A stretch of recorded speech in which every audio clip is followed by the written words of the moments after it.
Welcome to Life in Motion. I'm your host, Elias, and this podcast is built on a simple idea.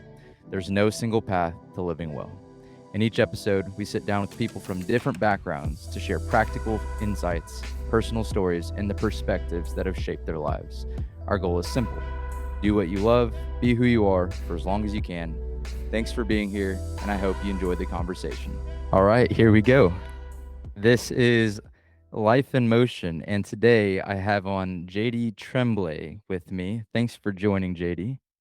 Yeah, thanks a lot. Yes, I'm excited to be the first guy on video today with you. Yeah, so I gotta say some things. You're the first guy to do video with me. This is gonna be a work in progress. So I hope this turns out of quality. You're also the first guest I've had on that I did not know before recording with. So that's really, really cool. Oh, wow, there you go. Well, I'm glad that we're going to challenge all of this together.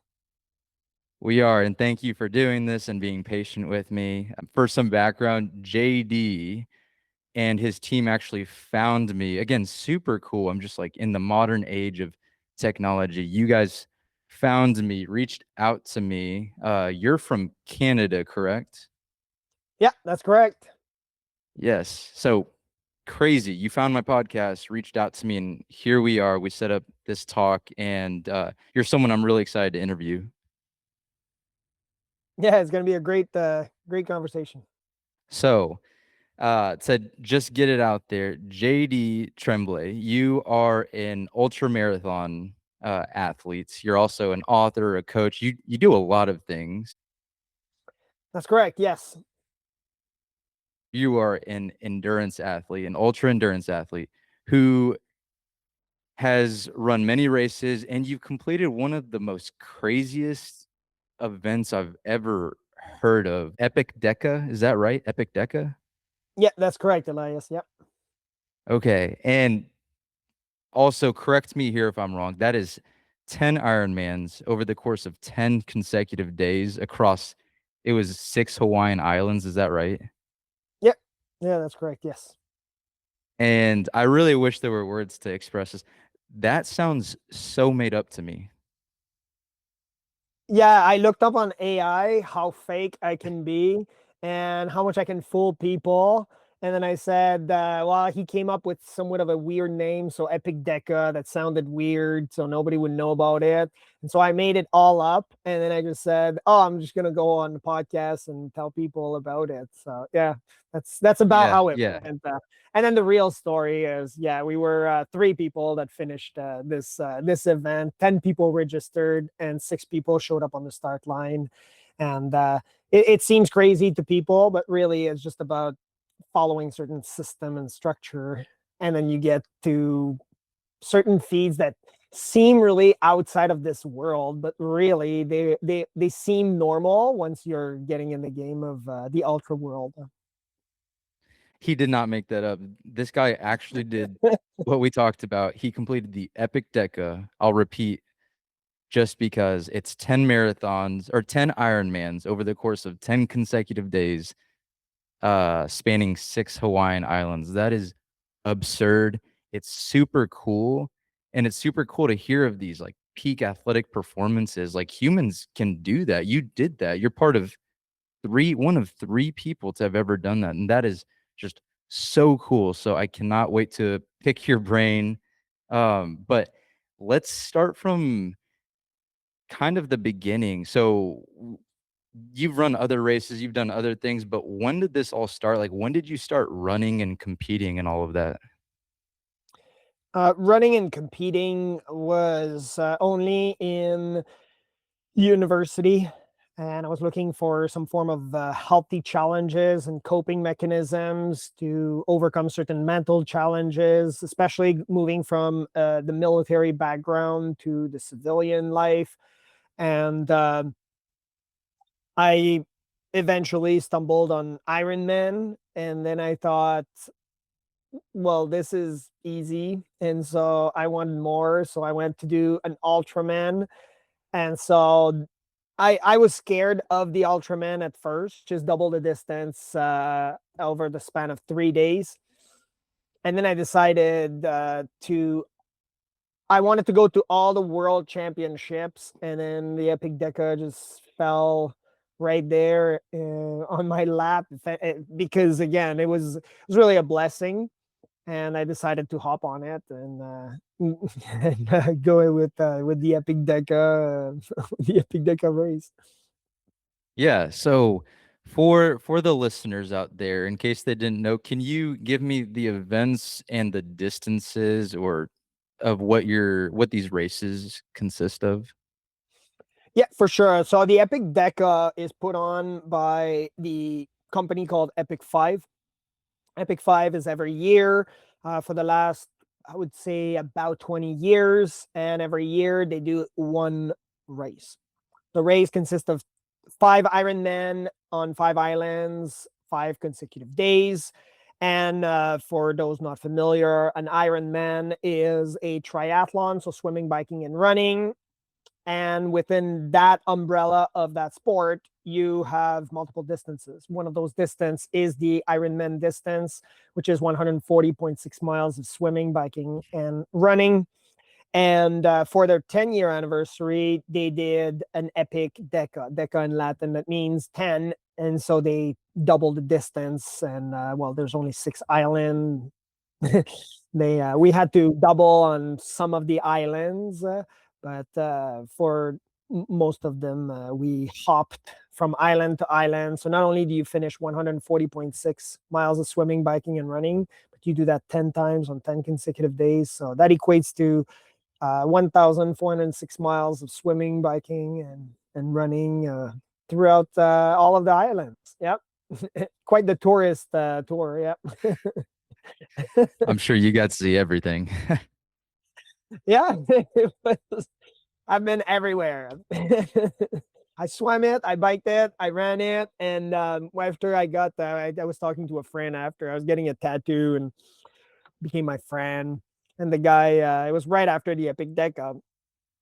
And as I'm getting the tattoo, we're chatting, and he says, "You just did 10 Ironman, 10 days." He says, "Do you understand that Hawaii has buses? And we have a good bus system, and you could have just rented a car." So that was a funny moment. Yeah, just why didn't you do that? Why'd you take the hard way? Right? Exactly. Right? Yeah, Like the path of least resistance. Ever heard of that? totally.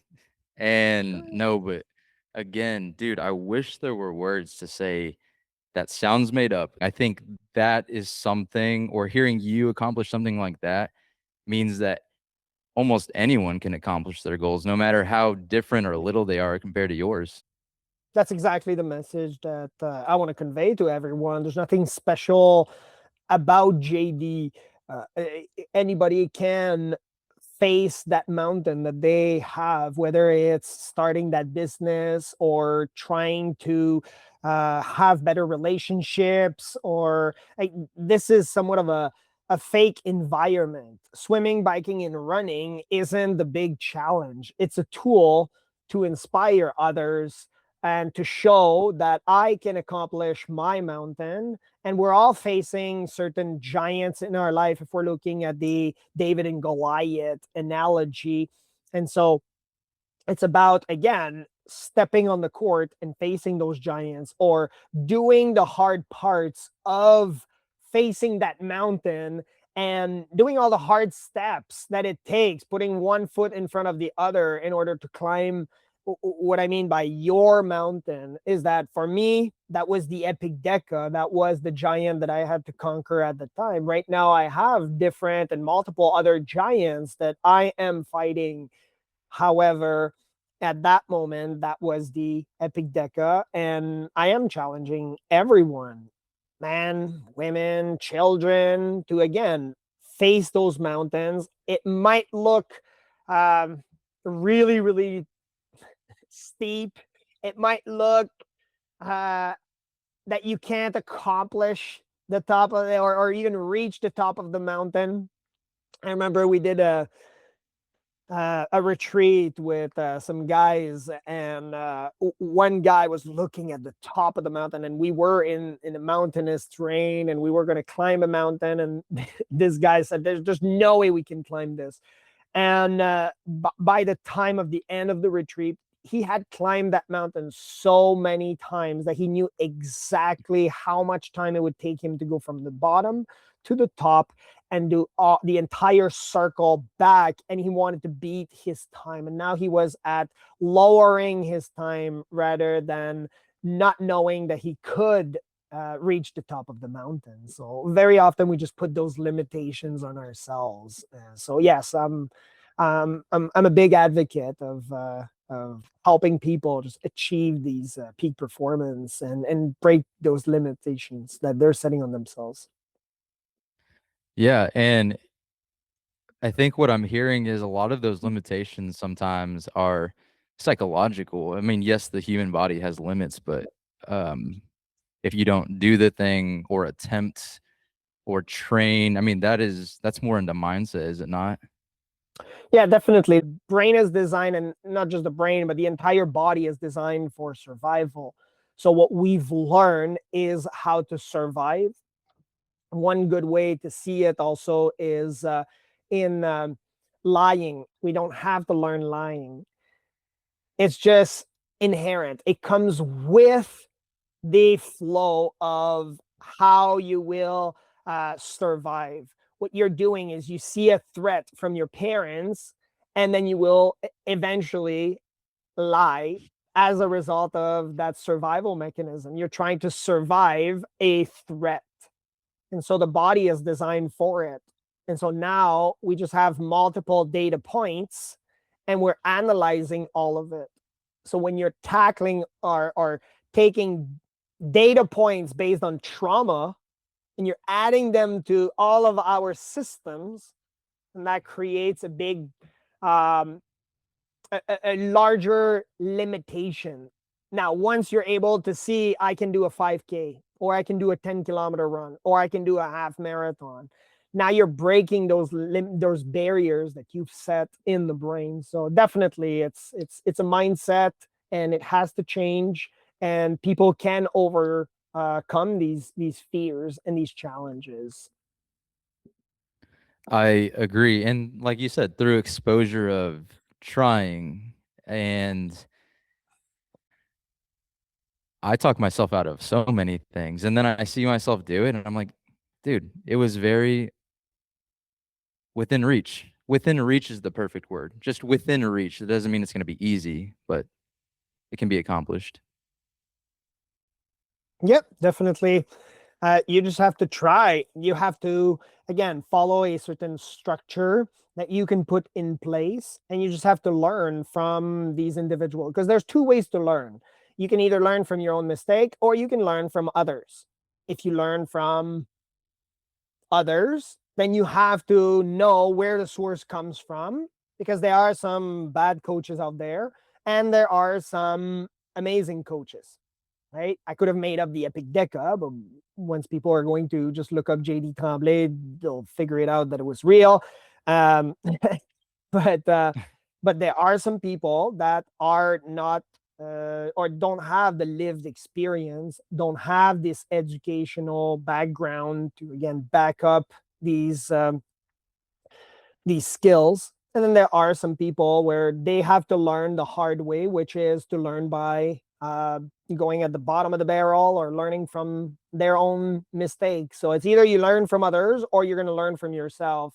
And in either cases of the spectrum, there's going to be pain. So that's the first step to that journey, is understanding that it will be painful. It would be like a fighter getting inside of a cage. The guy understand he's going to get punched. He understand that there is going to be pain involved as a result. But that pain has to be less than the reward that you're about to achieve.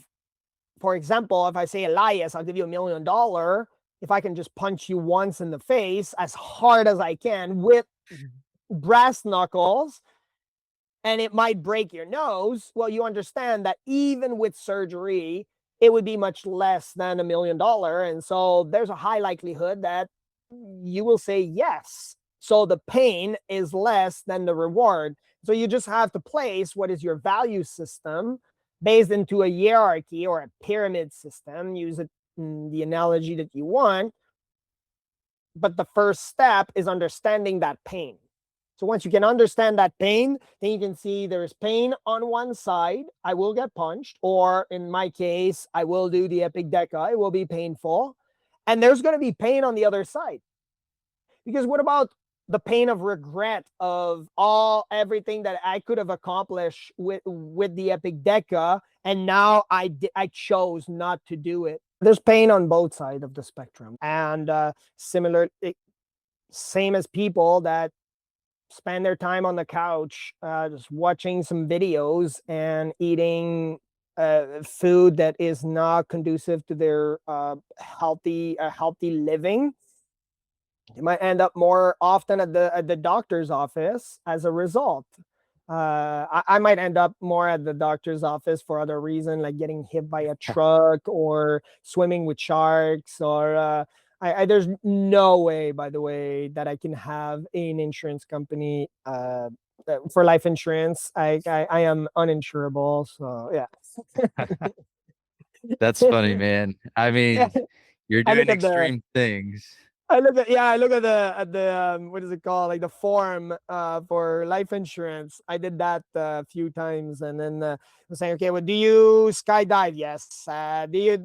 And then every box is ticked, and there's, yeah. Are you swimming with sharks? Well, yes, I did for the EPICDECA. I trained my mind, and then I paid some guys dive with sharks, and we did that with no cage so I can again control every variable I could. So again, there you go, check everything in the box. So yeah, definitely. But again, I'm pushing the human limits in terms of the mind, the body. But everybody that's listening to it should be not comparing themselves to JD, but should be looking at their own personal life and saying, how can I challenge myself today? Where can I start today? Can I reach, let's say, to Elias, who's a coach, and see what are her services? How can he change my life through this coaching that he has? And that's just one step, right? So all sorts of ways to again improve your mindset, improve your body, to again push those limitations that you've set on yourself. For sure. Dude, you were the perfect guest to have on. This is really cool. And I've said this before, it's inspiring me. I'd like to backtrack a little bit more. Do you remember your first ever race? um in terms of a triathlon, yes, it was a sprint. um I always wanted to do triathlon, and that might resonate with a lot of people. It took me 5 years to do my first triathlon. I had the bike, and I had no formal training. It was a guy on a military base, one of my good friend, and he said, "Well, JD, you're a diver, so you know how to swim. You definitely know how to run because divers have a higher standards in the military, and so you have to run longer distances, and so you know how to run, and then you're always cycling to go to work." So he said, how about you do a triathlon? And I said, I can't, because I'm not going to finish first, and unless I know that I will finish first, I will not embark on this journey. I will not go and humiliate myself by finishing second.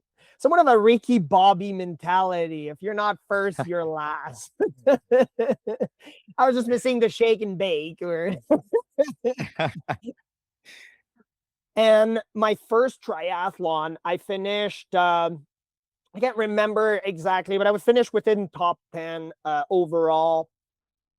And I remember being so angry and going to my friend, and he was ready, and he understood exactly what was gonna happen, that he prepared a form, and that form was saying to my chain of command to allow me to go represent, to go to the national. And he knew that I would beat all the times and that I would qualify to go to nationals. He knew that. He was so confident that he prepared the form. And as soon as I finished, I remember seeing him and just saying, "Oh, I did not finish first. Did you see that?"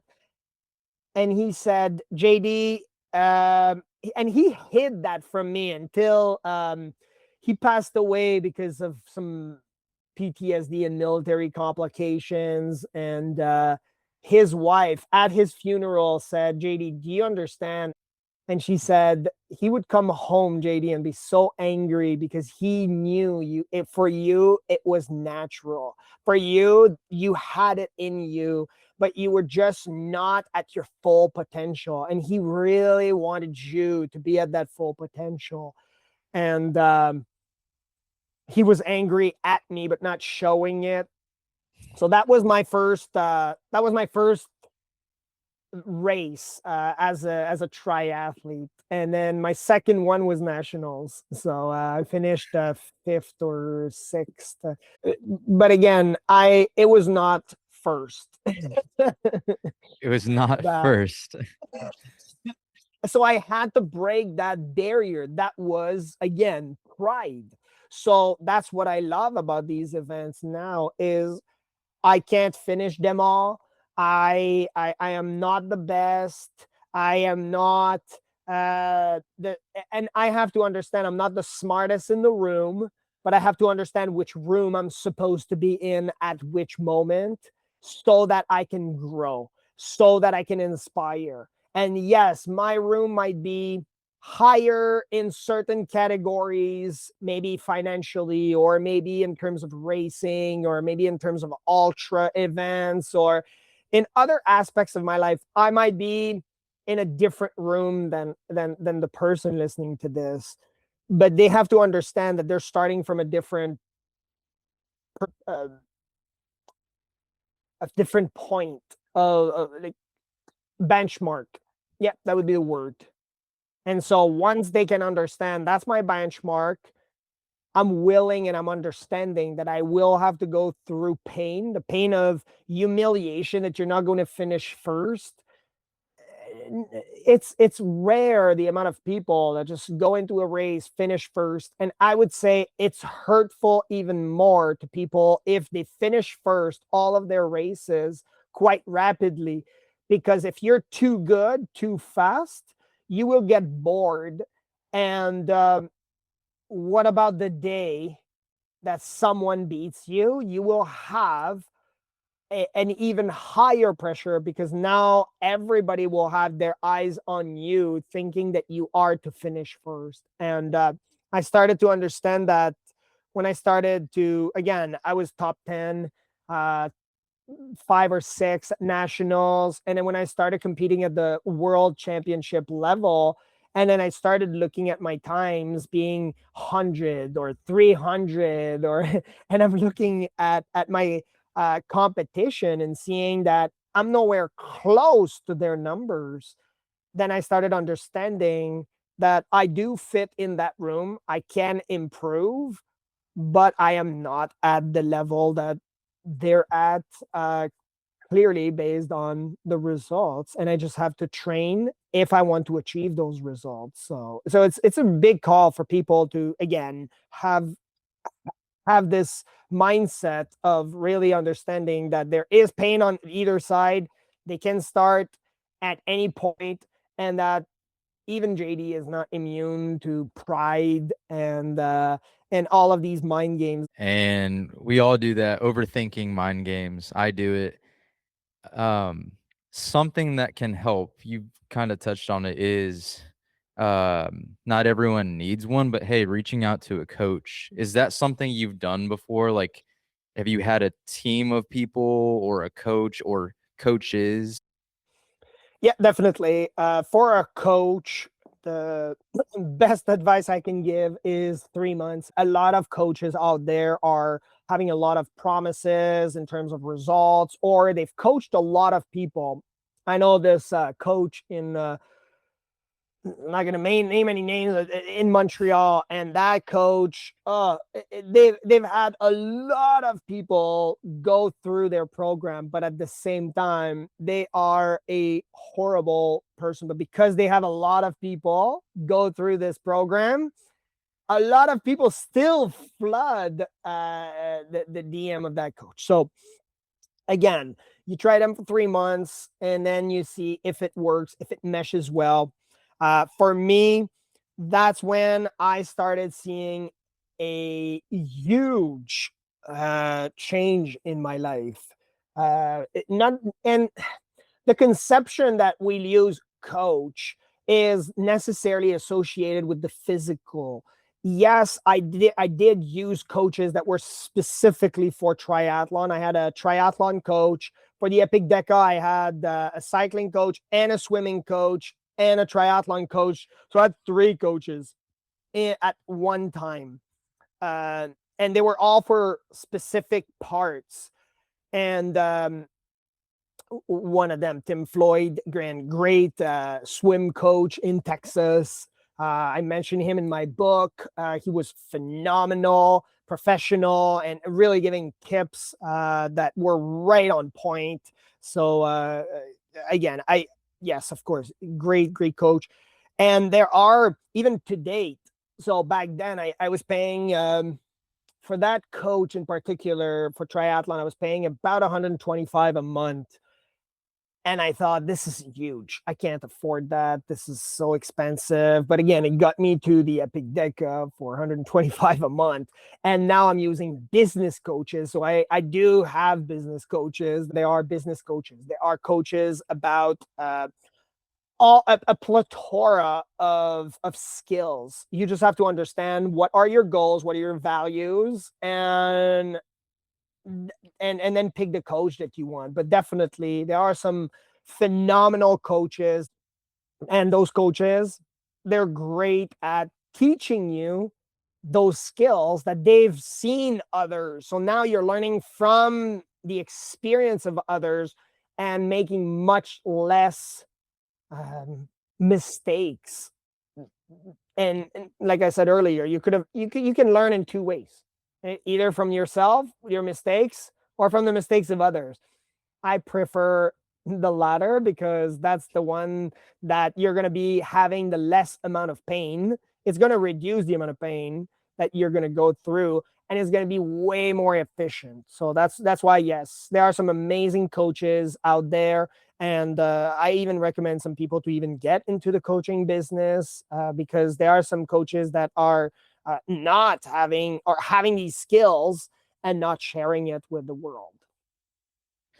For sure. You kind of already tipped into my next question, Mm. but I love that perspective. We go to coaches. Let's also say, like you said, not every coach is going to be a fit. Not every coach is good or a fit for you. If you can find someone you enjoy working with and who is knowledgeable, they're helpful because hopefully they're taking from other people's mistakes. So now it's just branches of people learning from everybody's mistakes and not just yourself. Like, if I only listen to me and think about what's good for me, I'm pretty biased, and you're biased in a little way. Everyone's a little bit biased towards themselves, even if you don't think you are. But a good coach, not all coaches, a good coach who isn't just trying to sell you 24/7 and, hey, I can cure you, I'm the solution, is going to help you think about different perspectives, different ways of challenging things, and then you got to try that with them. Yeah, exactly. If they're the right fit, there's nothing wrong in putting a price. For me, I reached out to Jeff Sheeler, and he said what do you want to accomplish? Like, where do you want, like, where do you see yourself? And I said, this is my vision. I want to finish it was Ultraman Canada at the time. The EPICDECA did not even, it was not even on my radar at the time. I said, I want to achieve Ultraman Canada, and I want to get to Ultraman World Championship. And I want to, and as soon as I had that vision, I provided him with this, and he just said, yes, I'll give you all the tools for it. And I definitely saw some improvements. So yeah, it was amazing working with him and all the coaches. And again, I've made a lot of mistakes. I would say some of the biggest mistakes in my life were to work with the bad coaches. There's been a lot of companies out there that I've worked with, spent tens of thousands of dollars on coaching where they wouldn't even do half the contract, or uh, these things happen. And I just move on. I have a vision, and that's about it. So yeah, it's about understanding and making sure that you have that vision before you reach that coach. So you have to put on a piece of paper, what are your values? If you go on a date, why are you going on a date? What's the purpose? What is the purpose? Are you going out there to get married? Or are you going out there to have some earthly fun? It's about putting it on a piece of paper and saying, these are my values. This is what I have to do. And then you start setting your goals. Once you have these goals, then it gives you that sense of purpose. And once you have this purpose that you're chasing constantly, like for you, you're chasing a better podcast, you're chasing like, what are you chasing? And so once you can understand that, then you can gear what type of audience you want, what platform you want to use, what type of equipment you're going to need. And by asking these questions, now what the coach is only designed to do is only there to help you materialize this purpose that you have in your head with and through his experience by sharing it with you. That's all he's there to do. The EPICDECA was it was not even on my radar. It happened at the end of January of that year of the EPICDECA. And I reached out to my coach and I said, can I do this race? I told him about those 10 Ironman. And then he said, you understand that it will destroy all of your other races. You're registered for 4 world championship that you qualified for previously. You will ruin every single race, whether you finish or not. So just understand that this EPICDECA must be having some higher value and higher purpose than all of these other races. And so for me, I was ready. And I saw it as a higher value. I saw the EPICDECA. I said, it's only happening one time in history. I am doing it, Jeff. And he said, I will continue with it. And so I went on. I sold my house so I could pay for the race. Whoa. I didn't know that. Okay. Yep. Yep. Because I did You not. really wanted that. Yeah. So I went all in. I sold my house and I said, I'm going to do the EPICDECA. Even the organizer, they'll probably learn about it on a podcast somehow. They asked me, because I registered at the last minute, I had to go through an interview with the organizer. And we were on Zoom calls, and she said, you were telling us that you were looking for the money, and now 14 days later, you have that money, and somehow you have roughly $50,000-$60,000 in cash to just spend on a race to go to Hawaii and fly some people around and pay for their food and lodging and cars. And I said, yes, I sold my house. And she said, oh, we can't let you in. And to me, in my mind, I'm thinking, well, I already sold my house, so kind of late for that. But all I did was laugh. And as I laughed, she inferred, that would be the word. She inferred that I meant, that I was joking. And so I never confirmed it with her, but yes, I am honest right now, and I'm saying, yeah, I did sell my house so I could pay for it because I was $20,000 in debt. I was 15. The just the race registration was 15,000. So again, I had to. I was that committed. Yeah. I think what I took from all of that is, Mm. one, you went all in. Two, you didn't let anyone talk you out of it, which is really cool. I think if you let social media, sadly, other coaches, friends, and family, well, I would hope everyone has your best interest in mind. A lot of people are gonna project onto you their values, their wants, and that might not be yours. Like, if you want something, go for it. And I also love what you said about, after that, a good coach should just ask the right questions, not try to steer you away from whatever it is you want to go all in on. Like, do the thing, go all in on it. And it does kind of start with your values. Otherwise, you get sidetracked, and it's gotta mean something to you. I love what you did. I think it's very cool. I don't think everyone has to sell their house necessarily, but to go all in on like that, like, you gotta really care about the thing. And now I'm assessing, like, I'm not gonna sell my house. I also don't own a house or a home, but what more can I sacrifice for what I want? That's the thing. There is a sacrifice on either side, right? And so there is going to be some form of sacrifice for people that are in medical school or as a law school, or even when I went through engineering in university, I had to sacrifice certain nights. I had to sacrifice um, certain other maybe parties that maybe I would have wanted to go. And my type of parties might not appeal to some people where I'm rock climbing or more of a rock climbing party, yay, where you're just climbing mountains or going boulders. So it's about, again, understanding what are your values first. What is that purpose? What are you called to do? So in Christianity, for all the people that might be looking for that purpose, might be looking for that, we're called to be the body of Christ. So if we're called to be the body of Christ, that means one person is, maybe JD is the pinky finger, and maybe Elias is a full hand. But if Elias tries to behave just like the pinky, then there's a high likelihood that Elias is going to fail.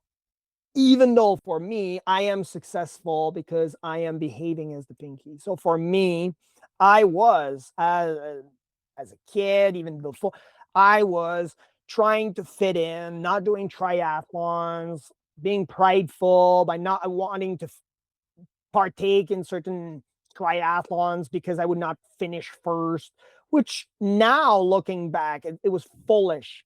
And had I started, well, what have I learned right now? And what can I use in the future? Yeah, And now that you're will, now you're a really good pinky. You exactly. you're Yep.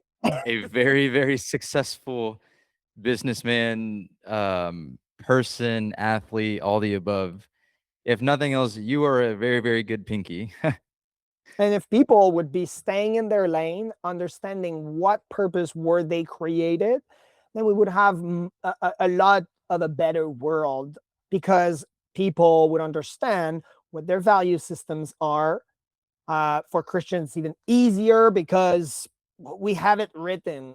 It's just written. It's just that people take it and then they go, well, I'm not going to need this page, or I'm not going to listen to this, but that's another story. But it's easier because the value system is written for us. So it's easier. Mhm. But for people that don't want to follow Christianity, which is fair, it's not for everyone because not everyone wants to follow it. Then put it on a piece of paper. Know your values before embarking on your journey. So now you're going to be making much less mistakes because, well, in terms of your values, which can be worldly, but at least you're building your value system before picking your goal.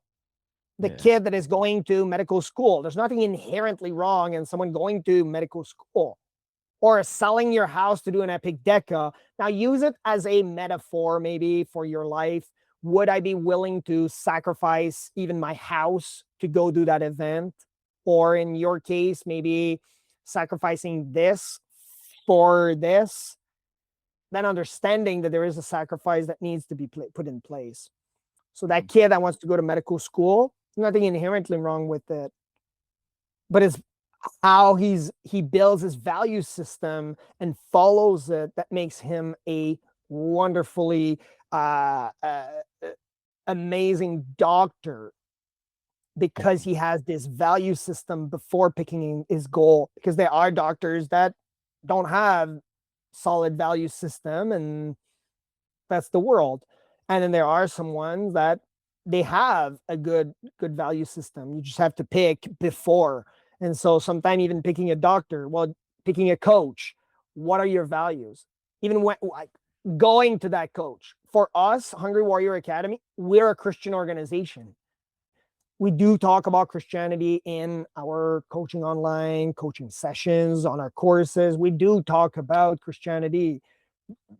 It's not for everybody, and I understand it, but that's where we shine. That's what we've been called to do. So for others, they just have to pick their values. And the way you can pick a coach, and a great coach, is by understanding what are their value system before even telling them what your goal is. And Yeah. yep. That's a good point. You got to know your coach as well. I forget to think about that. It's always me getting to know the client, but the client should get to know me, and it's got to be a fit. Hey, I'm not for everybody. I'm not for every client. Not every client will fit with me. That's fine, but we got to do a little bit of talking on both ends. And so you made me think about that. That's cool. Given your goals, your values, and everything you're trying to accomplish right now, what are some non-negotiables, like with your in your training, in your nutrition, in your sleep? Like, what does all of that look like so that you can do what you do and accomplish what you've accomplished? Yeah, for me, well, my non-negotiable is fitness. So there will be something within a 24-hour period that is about fitness, that helps me with keeping a body that is in shape, keeping my mind clear, and keeping me focused. And in terms of nutrition, I eat for a purpose. So if my purpose at the moment is a half marathon, I'm going to eat differently than I'm fueling for a full marathon, or even if I'm fueling for an ultra, I'm going to fuel differently. So I can't speak about every single particular instance, but that would be my best advice in terms of nutrition, and that's the way that I've conducted myself for eating, is that I eat for a purpose. Yeah, food is fuel. I think we often forget that. We're in a society of, I mean, people on Instagram are relentless. They're painting things as poisons, and I don't think a food is inherently good or bad. It just serves a purpose at the end of the day. I mean, if it's like ultra processed and has 100 grams of processed sugar, that's a different thing. But there's the carbs debate, the fruits debate. There's protein is a hot topic right now, and fitness. It all just serves a purpose. If you're training, like JD's gonna eat the way JD eats because he has this thing he's working towards. I'm gonna eat differently than you, and I'm working towards different goals, and so are my clients. I just think we need to remember that food is fuel at the end of the day. It's like coaches, it's a resource, right?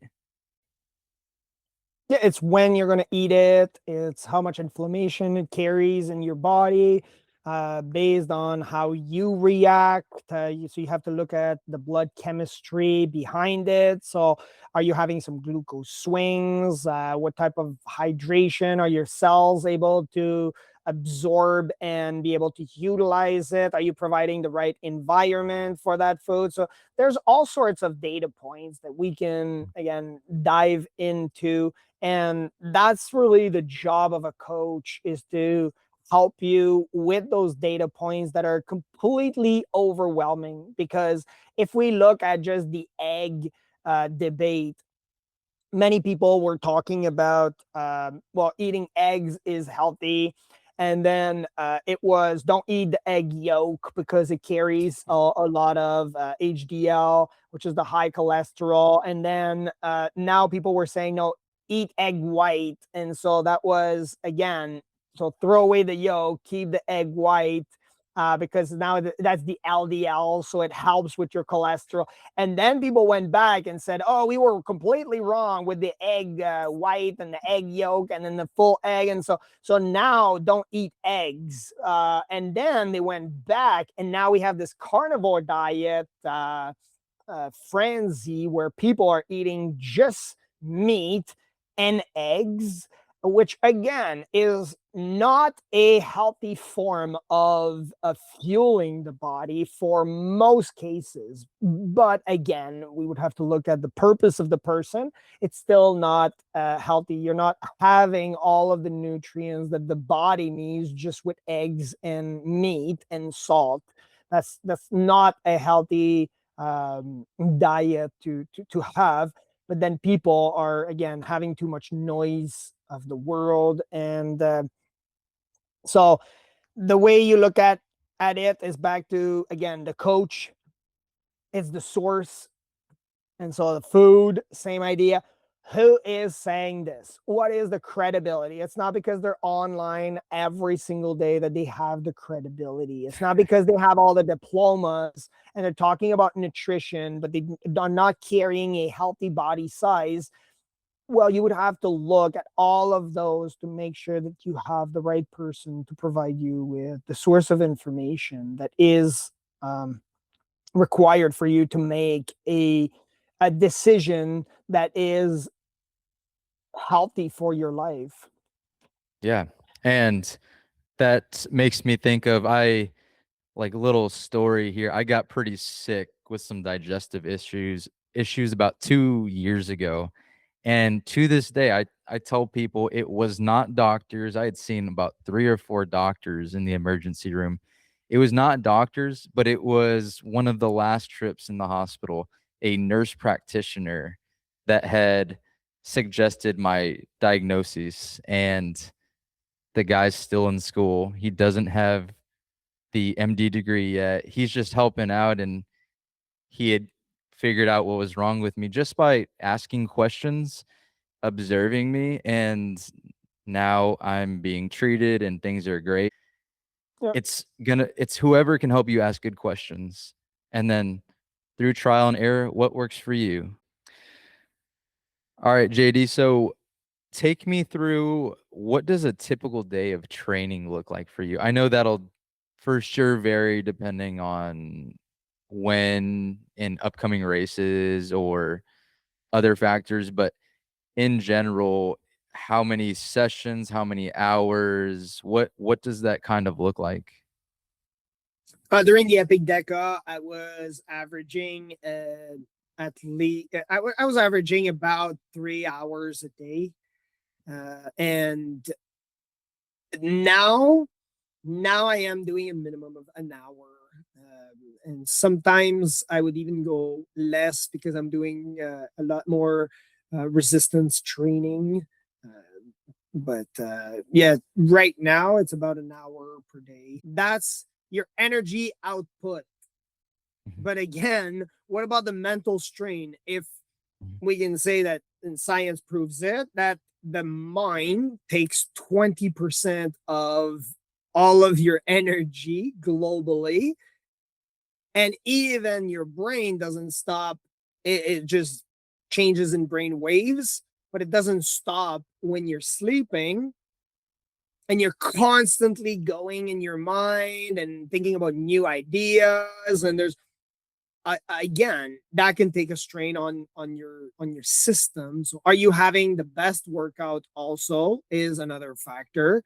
It's better to have a 20-minute workout 3 times a week and have the best 20 minute and really focused than having the type of workout where you're on a machine, then on your cell phone and talking to somebody else. And so that's why even when the guy told me you're an alien for accomplishing all these things, I said no, it's about mindset, it's about understanding efficiency, it's about purpose, and understanding that my mental load is as important as the training itself. Because if I have a mental load that is much higher, cortisol level goes as high as a person that is training physically. So again, which one am I going to work on? Because there are people that try to lose weight, but their mental strain is so high, they're overusing their bandwidth and thinking that they have unlimited bandwidth. And so that's why these clients might not be able to reach their goals, even with the exact same results that I or output that I am doing on a treadmill or on a bike. Yeah. You said something very interesting. Cortisol is not the single factor or thing that's gonna kill someone. Consistently elevated levels will adapt the body in, yeah, the wrong ways if you're trying to lose or cut some weight. Yeah, where attention goes, the energy flows. So if you are on the side of the road and you're watching an accident, just let the firefighters do their job. if Yeah. if you're just watching it for a few seconds, well, that might be fine. But if you're just watching it and staring, then your body will veer towards it. And so that's the same concept where now you become ill as a result of it. Yeah. So yeah, And that can definitely. come from all places, dude. News, and I talk about social media on here a lot. A friend pointed out I made it a point to say the word in like every episode, and I don't mean it as it's gonna kill people, but it's just it's the most constant influence there is out there, or it's top 3. I mean, you see screens every day. So if there's negativity or something stressing you out and it's just coming at you 24/7, yeah, that cannot be good from the body. And I'm only a personal trainer, but stress is inevitable. So any more of it is probably not beneficial. Yeah, it's definitely not beneficial. Even Elon Musk said it in an interview, and that's quite of a famous, became a famous quote where he was asked by the interviewer, "What is one of the modern invention as the worst one to be invented?" And his answer was shorts. And short form content is one of the worst type of, because we rationalize with it is a form of dopamine where we think we have a reward and we've learned something and we rationalize with it by thinking it's educational, and meanwhile it's destroying a lot of other parts of our brain that even in today's society, they haven't done enough research to even prove what is the outcome of these experiment with shorts. And even if we have to look at what is currently happening, well, at least we can say that the attention span has decreased exponentially over the years. And I wouldn't be surprised there's a huge correlation between the shorts invention and these statistics. Yeah, I will stand by that one, that statement you just made. Unfortunately, all of that said, JD, I want all of this and what people are listening to, at the end of the day, inspire. I want to inspire people. So yes, there's negativity out there, and I'll repeat, be cautious, and it's in front of you and it's on screens.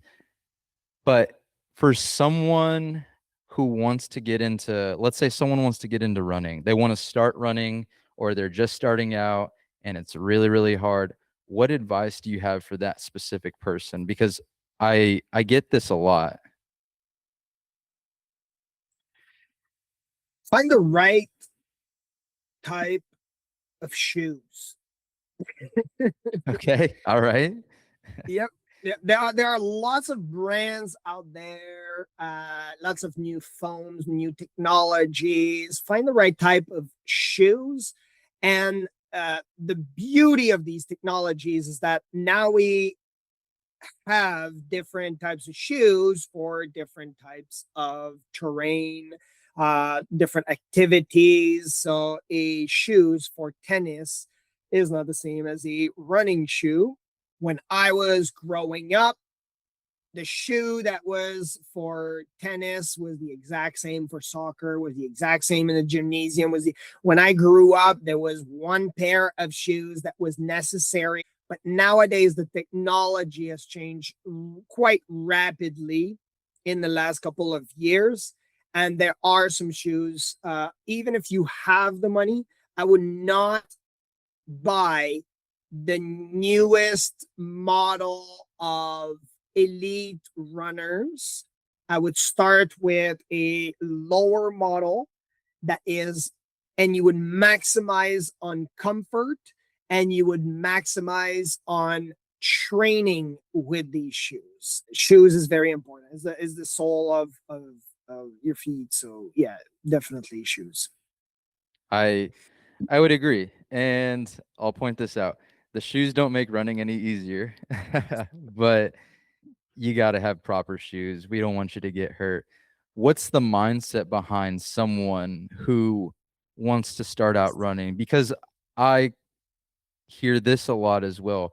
It's kind of an all or nothing mindset. If someone gets inspired enough to start running, they'll look at times like yours and go too fast, too soon, and then a week later they stop running. Or like let's be honest, it just probably running won't feel good immediately if you have not been running and then want to start week 1. Like what should someone be expecting or what's the mindset behind someone who wants to start running? The mindset that everybody has to understand is that pride will kill every career that you think you're going to have in running. You are not going to become a professional runner, no matter how well you think. I trained with Kenyan runners. I raced them even last year, um, and so pride will definitely is definitely something that every beginning or beginner in running has to work towards, to be more humble and understand that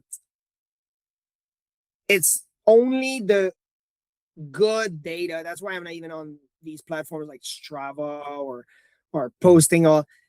If it's a race and it's online, fine, it's there. But otherwise, you're not going to see me posting my workouts about my times, and that's because most of the workouts must be in, and a lot more of the workout need to be in zone 1, and that zone 1 is based on you specifically. My zone 1 is completely different than yours. Zone 1, and for those that don't know, zone 1 is you're able to basically talk at the same time that you're able to do that sport. And so zone 1 for someone that is starting might very well be that they're just walking or walk jog. It might be. And they're able to talk, but they're still able to jog. It might be. And then there are other people, their zone 1 is much faster. It seems as if they are running already. I know for the Kenyans it is. Uh, but again, you're not going to achieve it overnight. So get that pride out of the way. Have that mindset of being a humble person and go at the limit that you're able to handle. I love that. I gotta repeat, your zone one is not gonna be someone else's zone one. I could tie other metrics or assessments. It's not the same. Like your start is different than someone else's start. That's pretty cool. Yeah. Now, not to call you out, have you ever had a bad workout? Like, can you recall one recently? And maybe not bad, but just it wasn't feeling, you weren't feeling 100%. Like, can you recall a Yeah. time? Yeah, many times, especially right now, I would say, because the main focus was working out. So I was having a lot more focused on the workout itself. And now we're more focused towards business growth. There's a lot of moving parts, and to workout takes somewhat of a backseat. So it's a lot more difficult. And I saw it at the World Championship 2 months ago. My performance wasn't as well as I wanted to, and so that's because, again, I have to look at my workouts. My workouts are not my priority at the moment. They're the side note to my life at the moment. So yes, definitely I have those quite frequently right now, because I'm using them as a coping mechanism, not as being the athlete. I see that a lot as well. Working out can be a coping mechanism when life is crazy, man. And a lot of my clients, I don't want to compare lives to lives, but they have a lot going on. I'm like, I would go crazy. I would need to punch something or hit the punching bag if I stepped a day in their shoes. And they're running around, and my clients have kids, and they're also playing tennis and taking kids to this and that. And then they have a function on the weekend or a pool party. And then they come in to let some steam out, because sometimes that's what exercise is. Yeah, that's how people use it in some cases. Yeah. Now, um, back to you, JD. For you specifically, what does success for you look like in, let's start at 10 years and then 20 years and then in 40 years? Like what would be your goals at all three of those points? Well, in 10 years, well, I'll do the 40 years because that's the easy one, because I'm 40 years old. So in 40 years, I will be 80. I've already set that bar or that frame. I want to complete an Ironman. I want to be this 80-year-old where everybody is saying you can't achieve anything past a certain age. Like, I want to be that guy that just crosses the finish line and finish an Ironman. So definitely in 40 years, I want to be able to complete an Ironman. 10 years and 20 years. 10 years, it'd be, yeah, we have, right now we're in 5 different countries providing for thousands of children. So our 10-year goal is that we want to be in 10 countries. So we wanted to double it. So that was the 10-year goal. Not in terms of athletic, but at least it's one marker. And then in 20 years, again, I I would like to still be either operating a certain business or be in the selling part of one of them, to be able to again encourage others. So yeah. Yeah. And that's cool. That goes beyond fitness. You'd mentioned being in 5 different countries. That's referring to your business. And can you talk a little bit about that? We have not touched on that. And like I said earlier, you do more than just, you're more than an athlete. I respect that. And that's very inspiring. So can you talk a little bit about that? Yeah. So the Hungry Warrior Academy was created after the book became a bestseller, and which was about the EPICDECA, and then giving tools for people to again, overcome these mental struggles and have this new mindset, and inspiring others. We have online courses, we have online sessions, we have in person. We do workshops sometimes at some corporate events, and then we also have a philanthropic side where we are in 5 different countries, and we're providing for thousands of children. So we're quite blessed that we're able to share our background and experience with the men that we're serving, but we're also able to also provide for children that live in a different world, so to speak. And that's the best way I can put it, because I did not really understand what I was doing until you show up in places, even like Mexico, and you're showing up to places that sometimes don't even. We showed up in a place, and I thought Mexico. Everybody's saying, "Yeah, we're going to a resort," or you're going, and then you show up, and this house doesn't even have a roof, and Dang. it's just a bunch of cinder blocks around, or you're showing up in Africa, and you think that this is the Middle Age. You think this is a game of Age of Empire where they're still at a different age than what you're in, and it's completely different, the type of opportunities that they have, and so it's difficult to really put some words to it. So that's what we're doing right now. We're building man, and we're also providing for children. To do things like that. You're very successful, but to give back to others, I'm also a Christian man, and I know our purpose is to serve others, and you make me want to serve others more. And it's been really cool to hear your story. I'll finish with this, and you've kind of already touched on it, but at the end of the day, business, your personal life, and in training and your athletic career, what keeps you going when you have your bad days? And I'm not making fun of you, but you heard it here. This guy completed the EPICDECA and he has bad days. So what keeps you going when you are just tired or not feeling your best? Why do you keep going? I don't want to. I want to stop. I want to pull the plug. I don't want to do this at all.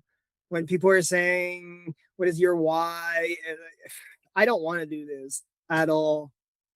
And it's your values and your identity. And my identity is rooted in Jesus Christ. And when God says we'll pull the plug, then we'll pull the plug. Otherwise, my purpose is to serve Christ. And if God says so, then I am to serve others. I am to keep going until I die. And then when I die, I will have won the race, because that's the most important race of all life, is the race that Paul was talking about, not the EPICDECA or any other race. It's the race of life and who I serve. And who I serve is Christ. And therefore, he says, we keep going. So I'll rest, and I also keep going when he says to do so. And you do keep going, man. You are talking to me. We sat down to talk after you worked 12 straight hours today. That's the definition of he will keep going. um, I'd be passed out on the floor in bed. I don't know how you do it, but we know how you do it. It's a filter. You There you go. There you go. There's me. 3 fingers in Yeah. front of the face to show it's not. Yeah. Yeah. And you make me want to run through a brick wall, brother. Like, oh, What I can happened step is up. that, again, I did not achieve that level overnight. And you talked about it. It's building blocks, and we're built for different purpose as well. So similarly for people, there is a place to start. There is something that you must do in order to achieve your level of success. Because again, your level of success is going to be different than JD's success. We talked about the pinky, we talked about the hand. Again, you have a different purpose. So by comparison, yes, someone can be more successful in some areas. Financially, the president of the United States is more financially successful than me. But in other areas, potentially the athletic world, I am a lot more successful than, I would say, most US president, right? So again, it's just a different perspective. It's just a Yeah. different framework. So You might have a leg up on the president. Maybe. Maybe. well, my golf I would game bet is on definitely not the same. I mean, I no, can't it's play not. golf even if my life depended on it. So And he's I probably cannot better at either. golf. Exactly. So I played golf once, and it was with my brother, who's a lawyer, and he was hitting the ball, and I was running after the ball, and then he was hitting it in the water. So I would dive in the water, go and get it, and then retrieve the ball from the bottom of the lake. And that's my type of golfing. So definitely my golf game is not on par with the president. Yeah. Yeah, I've never done that. I'm really bad at golf, but maybe I should do Yeah. that to mix it up. Yeah. I think And there is a saying that says, "Are you a golfer or are you golfing?" And there's different. oh So, yeah. man, it's a constant struggle. But dude, thank you for taking the time to sit down with me. I'll repeat, super cool. You're from Canada. You're doing this in Canada, right? Yeah. Yeah. Yeah. I am in Yeah. Canada right now. Great. Yes. Yeah. Just like mind blowing to me. Never did I ever think that this little podcast that started for my clients and family reach you and your team in Canada. When you reached out to me, I was like, what? I thought it was scam. I thought you were some AI, and I had to ask my girlfriend and my friends. I was like, is this legit? So I had to Google you and did some research, and I was like, oh, this guy is a real human being. And then we got on the call, but I was like, man, no way he found my podcast. I still don't know how that works, but pretty cool. It's amazing because now you are already international. Yeah, Last I interview, you're international. Amazing. and we're international. And my other client, or my friend who's a member here at the country club, Mike Shaw, I did a podcast with him. That's the one you and your team actually came across on his marathon training. So I texted him about this, and he was super excited. He said the same thing. He was like, "Oh, we made it international, baby." The guy was Exactly. so excited. Um, so really cool to connect with you. I'm sure we'll be connecting down the line. I have learned a lot from you in the little amount of time we've talked, but you're full of knowledge and a really, really cool story. This podcast is about sharing people's perspectives and stories. And if listeners can take one thing from you, and you shared a lot, I think that it was all worth it. Excellent. Well, I wish you all the success with your podcast and all your platforms and endeavors. And congratulations on your international work, Elias. Thanks, JD. I hope you get some rest, get some sleep, and we'll talk soon.